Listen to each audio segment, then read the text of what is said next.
தேர்தல் செயல்முறையை எளிதாக்கவும் நம்பகமானதாக மற்றும் வெளிப்படை தன்மையுடனும் மாற்ற இந்திய தேர்தல் ஆணையம் கடந்த 6 மாதங்களில் 28 புதிய முன்னெடுப்புகளை மேற்கொண்டுள்ளது. இந்த முன்னெடுப்புகளானது 6 பகுதிகளாக பிரிக்கப்பட்டுள்ளது. அரசியல் கட்சிகளுடனான இணைந்த செயல்பாடுகள், தேர்தல் முறைகளை தூய்மைப்படுத்துதல், தொழில்நுட்பத்தின் பயன்பாடு, வாக்காளர் பட்டியலின் துல்லியம், வாக்களிப்பதை எளிதாக்குதல் மற்றும் திறன் மேம்பாடு ஆகியவன ஆகும். இந்த தொடரில் இன்று நாம் தேர்தல் பணியில் ஈடுபட்டுள்ள அலுவலர்களுக்கு வழங்கப்பட உள்ள திருத்தி அமைக்கப்பட்ட ஊதியம் பற்றி பேசப் போகிறோம். இந்திய தேர்தல் ஆணையம் தேர்தல் பணியில் ஈடுபடும் அலுவலர்களுக்கு ஊதியம் மற்றும் கௌரவ ஊதியங்களை திருத்தி அமைத்துள்ளது.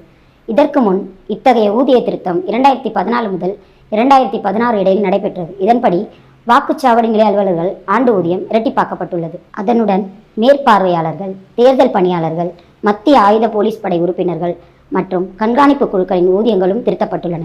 இந்த நடவடிக்கைகள் தேர்தல் அதிகாரிகள் தங்கள் கடமையை திறம்படவும் நேர்மையாகவும் நிறைவேற்றுவதற்கான போதுமான ஊதியம் மற்றும் ஊக்கத்தை வழங்குவதை உறுதி செய்கின்றன. அடுத்த காணொளியில் இந்திய தேர்தல் ஆணையத்தால் மேற்கொள்ளப்பட்டுள்ள பிற முன்னெடுப்புகளை பற்றி காண்போம். இது போன்ற இந்திய தேர்தல் ஆணையம் தொடர்பான மேலும் புதிய தகவல்களுக்கு எங்களது அனைத்து சமூக ஊடக தளங்களை பின்தொடரவும் மற்றும் சப்ஸ்கிரைப் செய்யவும்.